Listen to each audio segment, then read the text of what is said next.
మళ్ళీ మాట్లాడదాం. ప్రస్తుతం డిబేట్ లో జాయిన్ అవుతున్నారు People's Pulse director Dileep Reddy గారు. దిలీప్ రెడ్డి గారు నమస్తే సార్. నమస్తే దిలీప్ రెడ్డి గారు, మీరు ఈ ఎగ్జిట్ పోల్స్ చేయటంలో ఎలాంటి స్ట్రాటజీ అవలంబించారు? ఎక్కువగా అందరి దృష్టి మిగతా 5 రాష్ట్రాలపై ఉన్నప్పటికీ పశ్చిమ బెంగాల్ విషయంలో ఎక్కువ మంది దృష్టి ఉంది. పశ్చిమ బెంగాల్కి సంబంధించి మీ అంచనా ఏంటి సార్? కారణాలు ఏంటి? అంటే మేము ఎట్లా అంటే చిన్న రాష్ట్రాలలో సైజును బట్టి శాంపిల్ తీసుకున్నాము. చిన్న రాష్ట్రాల్లో 5,000 నుంచి తీసుకుంటే పశ్చిమ బెంగాల్, తమిళనాడు లాంటి పెద్ద రాష్ట్రాల్లో 10,000 వరకు శాంపిల్ తీసుకొని మేము ఎగ్జిట్ పోల్ కండక్ట్ చేశాము, క్వశ్చనర్ ఇచ్చినాము, బ్యాలెట్ ఇచ్చినాము, ఇంటర్వ్యూలు చేసినాము ఓటర్లతోటి. ఇట్లా 3 పద్ధతుల్లో కూడా మేము డేటా సేకరించి ఇప్పుడు మీరు రిఫ్లెక్ట్ చేస్తున్న డేటా మేము 5 అసెంబ్లీ ఎన్నికలకు సంబంధించి 4 రాష్ట్రాలు, 1 కేంద్ర పాలిత ప్రాంతంలో మేము సేకరించిన సమాచారం ఆధారంగా ఇచ్చిన నంబర్లు మీరు డిస్ప్లే చేస్తున్నారు. దాని ప్రకారం మీరు అడిగినట్టుగా 4 చోట్ల ఇదివరకున్న ప్రభుత్వాలే నిలబెట్టుకునే వాతావరణం కనిపిస్తుంటే ఒక కేరళలో మాత్రం ఎల్డీఎఫ్ కాకుండా యూడీఎఫ్ అధికారంలోకి వచ్చే అవకాశం కనిపిస్తా ఉంది. మ్యాజిక్ నంబర్ దాడు మీరు పశ్చిమ బెంగాల్ దేశమంతా ఆసక్తిగా చూస్తున్నది పశ్చిమ బెంగాల్ విషయంలో. ఎందుకంటే దీది వర్సెస్ సెంటర్ అని బీజేపీ వర్సెస్ తృణమూల్ కాంగ్రెస్ ఒక వార్ సిచ్యువేషన్ అక్కడ నెలకొన్నది. దానికి అనేక కారణాలు ఉన్నాయి. దాంట్లో ఎస్ఐఆర్ అనేది స్పెషల్ ఇంటెన్సివ్ రివిజన్ అనేది ప్రత్యేకంగా వచ్చిన అంశంలాగా బయట వాళ్ళకు చూసేందుకు కనిపిస్తున్నా.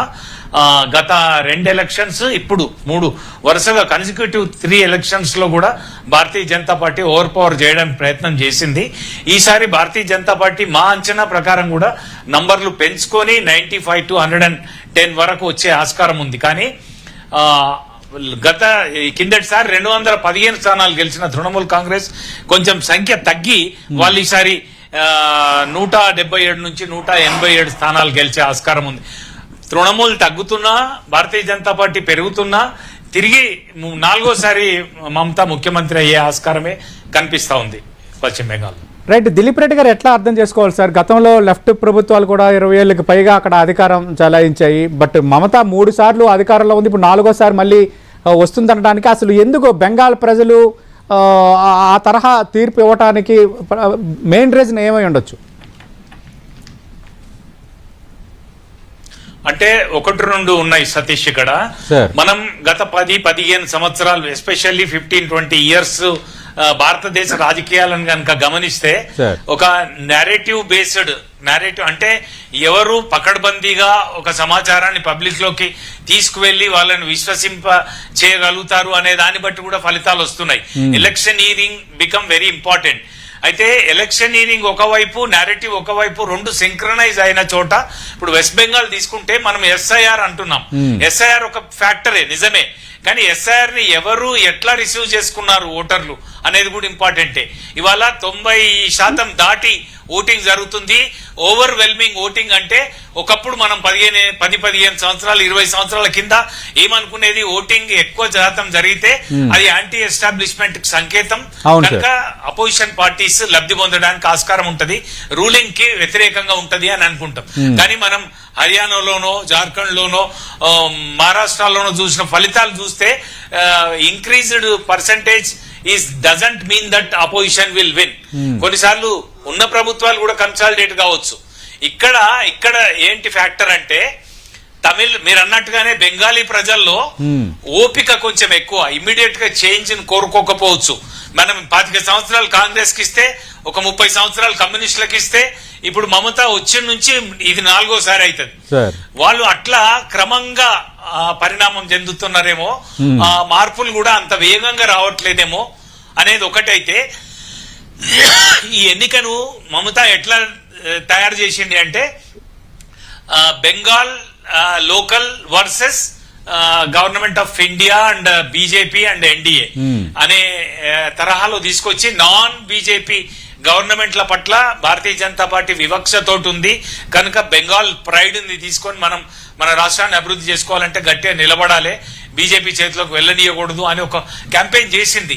మరి దాన్ని ప్రజలు రిసీవ్ చేసుకోవడం వల్ల ఈ సంకేతాలు వస్తున్నాయో తెలియదు. మనం 4 నాడు వాస్తవిక నంబర్లు తెలుసుకుంటాం కానీ మనం ప్రజానాడిని అధ్యయనం చేయడం కోసం మనం అనేక పద్ధతుల్లో ప్రజల్లోకి వెళ్ళినప్పుడు ఈ రకంగా తగ్గినా కూడా ప్రభుత్వం ఏర్పాటు చేయగలుగుతుంది. ఎందుకంటే అక్కడ 294 సీట్లున్నాయి, 148 మ్యాజిక్ నంబర్. 215 నుంచి 177 నుంచి 187కు మమత తగ్గినా భారతీయ జనతా పార్టీ 90 నుంచి 110, అంటే లాస్ట్ టైం 77 గెలిచినారు వాళ్ళు. అక్కడ నుంచి వాళ్ళు ఇంప్రూవ్ అయి అంత పెరిగినా కూడా మళ్ళీ 4వసారి ప్రభుత్వం మమతానే ఏర్పాటు చేసే ఆస్కారం ఉంది అని. ఎందుకంటే అక్కడ మనం చూసాం కొన్ని పాకెట్లలో 3 వరుస ఎన్నికల్లో కూడా గెలుస్తున్న స్థానాలు 90 వరకు ఉన్నాయి. అట్లా వీళ్ళు 200లో అంటే క్యాన్వాస్ చిన్నగా ఉంది కాంటెస్ట్. అంటే 200 కంటెస్ట్ చేసిన దాంట్లో 75+ సక్సెస్ రేట్ తీసుకొస్తే గానీ భారతీయ జనతా పార్టీకి అడిక్వేట్ నంబర్స్ 148 రావు. కానీ 294లో ఆమెకు సాలిడ్ గా 3-4 ఎలక్షన్స్ నుంచి వస్తున్న సీట్లు, వాటన్నిటిని చూసినప్పుడు ఈ నంబర్స్ నిజంగానే రిఫ్లెక్ట్ కావచ్చు, 4వసారి మమత అధికారంలోకి రావచ్చు అని నాకు కూడా అనిపిస్తాం. సార్ మీరు లైవ్ లోనే ఉండండి సార్. తులసిరెడ్డి గారు, వేరే సౌత్కి వస్తే 3 రాష్ట్రాలు తీసుకుంటే తమిళనాడు, కేరళ, పుదుచ్చేరి